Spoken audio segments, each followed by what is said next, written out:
Alors ici, il y a une autre proposition à un énoncé d'exercice. Ici, c'est exercice 3. Donc, cette, cette solution, elle a été proposée par un étudiant.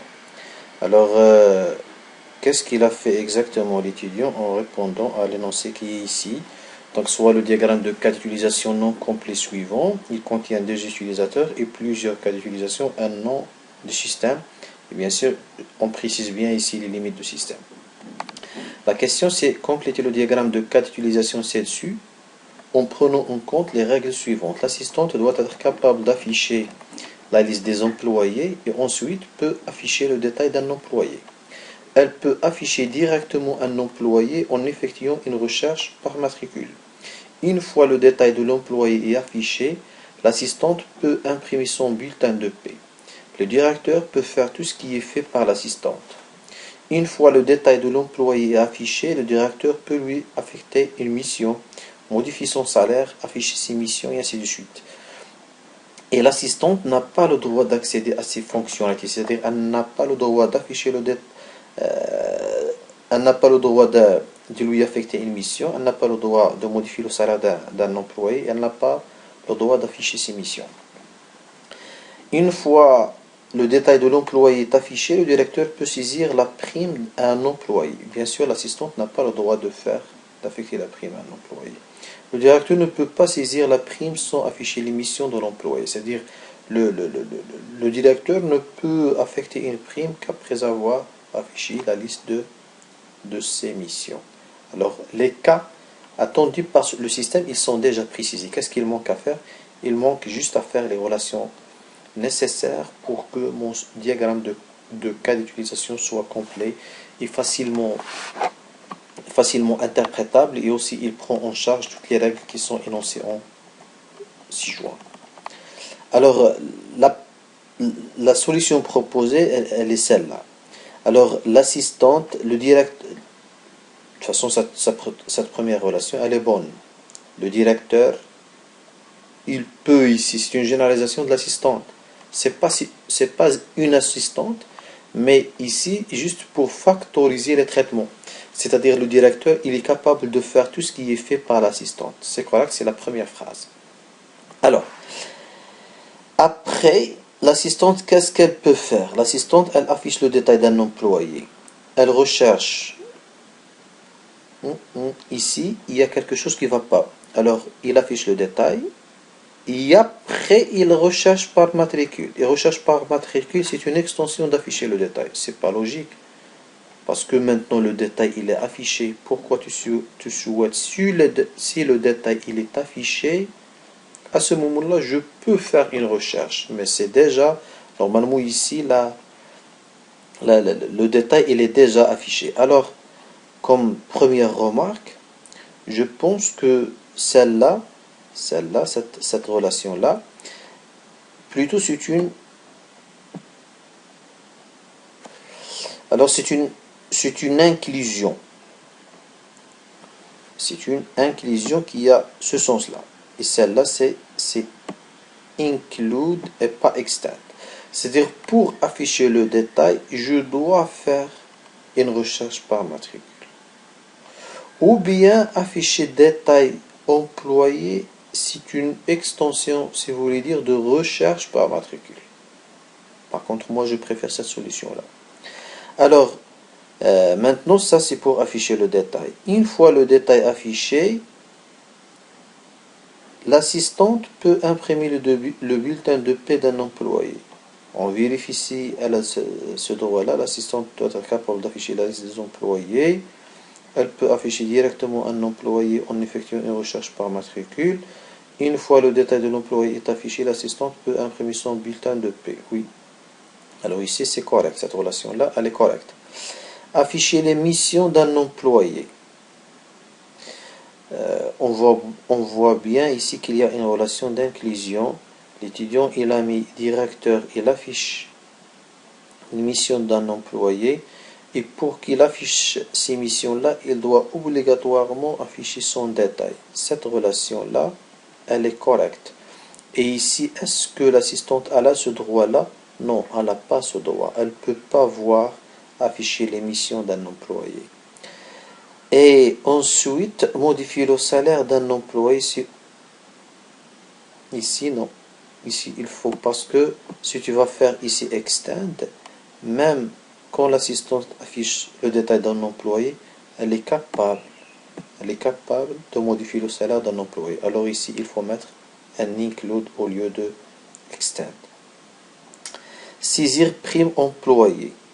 Saisir prime employé nécessite l'affichage des missions. Ici, je pense qu'il y a une inclusion, alors c'est correct. Alors le directeur, il peut saisir la prime qu'après avoir affiché les missions. Et je n'affiche les missions qu'après avoir affiché le détail. Donc cette relation-là, elle est correcte. Ensuite, le directeur, il peut affecter une mission à l'employé qui inclut l'affichage de son détail. Cette relation, elle est aussi correcte. Donc je pense les erreurs qui étaient seulement ça, il fallait l'inverser, c'est-à-dire j'affiche le détail en faisant une recherche par matricule. C'est-à-dire pour afficher le détail, je dois faire, par exemple, je peux faire une recherche par matricule. Par contre ici, je vois pas que pourquoi il a fait l'étudiant, il a fait une relation d'extension, c'est-à-dire une fois le détail affiché, je peux faire recherche, c'est pas logique, donc il faut faire une inclusion, ou bien ce cas-là devient une extension de recherche par matricule et par la suite faire lier assistante à recherche par matricule. Alors ça, ce sont les remarques générales en ce qui concerne cette partie. Alors juste pour enregistrer, c'est bon. Alors juste pour expliquer la solution proposée déjà par un étudiant. Alors cette solution-là, elle correspond à l'exercice suivant, c'est-à-dire soit le diagramme de cas d'utilisation non complet suivant. Il y en a des utilisateurs, des acteurs de mon système qui s'appelle librairie en ligne. Il y en a des cas d'utilisation, il y en a un système externe. Alors la question c'est compléter le diagramme de cas d'utilisation, c'est sûr en prenant en compte les règles suivantes. Le client et l'administrateur peuvent faire tout ce qui est fait par user. Un user doit être capable d'afficher les livres disponibles en stock et d'afficher le détail d'un livre. Quand le client affiche le détail d'un livre et s'il l'intéresse, il peut l'ajouter à son panier ou afficher les livres similaires à ce livre.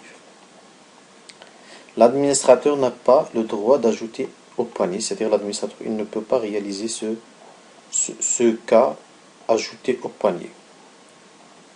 Ce cas-là, ajouter les livres au panier. L'administrateur il n'a pas le droit de faire ça. Et par la suite, seulement l'administrateur qui a le droit de modifier le prix d'un livre. Ça, c'est le dernier besoin qui sera réalisé par ce système-là. Les règles doivent être précisées sur le diagramme numéro 1 en utilisant les différentes relations possibles. Les différentes relations sont, c'est-à-dire il réalise, un utilisateur réalise un besoin inclus ou bien étant un autre besoin. Il y en a aussi la généralisation, un besoin généralise un autre besoin, par exemple le cas ici. Et aussi il y a la généralisation entre les utilisateurs. Ici un client est un user, c'est-à-dire le client et l'administrateur peuvent faire tout ce qui est fait par user. C'est-à-dire le client c'est un user et l'administrateur c'est un user. Mais moi je vais tout simplement corriger cette solution-là.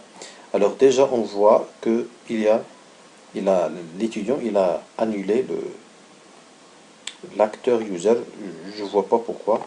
Alors tout simplement je vais me limiter à corriger cette solution-là, sans intégrer user. D'accord? Supposons qu'il y a autre chose.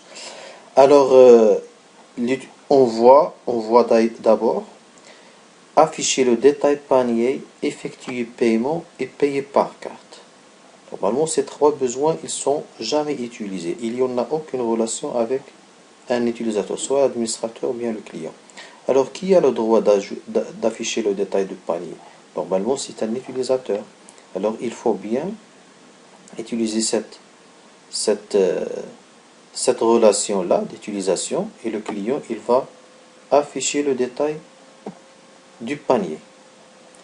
Et par la suite, il peut faire le paiement. C'est-à-dire là, il y a une extension, oui, je suis d'accord ici. C'est-à-dire si le client affiche le détail du panier, à ce moment-là, il peut faire le paiement. Par contre, on peut payer par carte. Payer par carte, normalement, c'est un paiement. Alors ici, c'est une relation incorrecte. C'est pour cela qu'il faut faire la généralisation. Donc la généralisation, c'est un triangle vide à l'extrémité. C'est ici. Normalement, il faut utiliser ce symbole-là. Et après, qu'est-ce qu'il reste? L'administrateur, il peut modifier le prix d'un livre. De toute manière, comment il va modifier le prix d'un livre? Il doit afficher le détail du livre pour pouvoir le modifier. Et donc, parmi les règles, seulement l'administrateur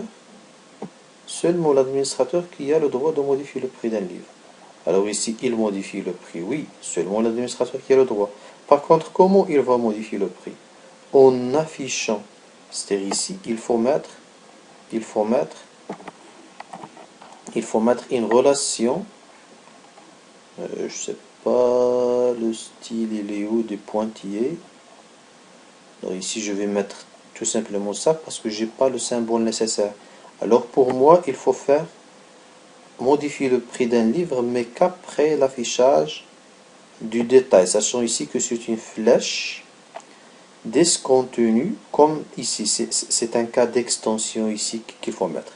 Je modifie le prix qu'après avoir affiché son détail. Donc cette relation, c'est une relation d'extension. Modifier prix livre, c'est un cas d'extension par rapport au cas de base qui est affiché détail livre. Alors on va utiliser ce même type de relation. Ici, j'ai pas les moyens parce que j'utilise Paint tout simplement. J'ai pas le moyen de mettre en place le bon symbole. Alors il faut mettre ici une relation d'extension. Afficher les livres disponibles, c'est-à-dire le client il affiche le détail. Pour afficher le détail, il doit afficher les livres disponibles. Ça c'est correct. L'administrateur il affiche le détail. Et pour afficher le détail, il affiche les livres disponibles. C'est correct. Par contre ici, je ne vois pas l'utilité de cette relation-là parce que il ne peut pas ajouter directement un livre au panier. Il affiche son détail et par la suite, il peut l'ajouter au panier. Donc, pour moi, je ne vois pas l'utilité de cette relation. Sinon, c'est pas grave. Si vous alliez la laisser, c'est pas grave. Alors, je vois pas son utilité, cette relation. Et qu'est-ce qu'il reste? Voilà, maintenant nous avons peut-être tout fait, sauf il ne faut pas oublier c'est-à-dire de garder l'autre utilisateur qui est user. À ce moment-là, on peut factoriser des traitements. Alors pour moi cette solution elle est pas mal, et de toute façon il y en a seulement quelque chose, il y a cette erreur là, il y a aussi modifier le prix qu'on ne peut modifier qu'après afficher, et bien sûr l'erreur qui est grave c'est celle-là, c'est-à-dire afficher le détail panier et effectuer paiement et payer par carte. Il n'était jamais accessible sans cette relation-là.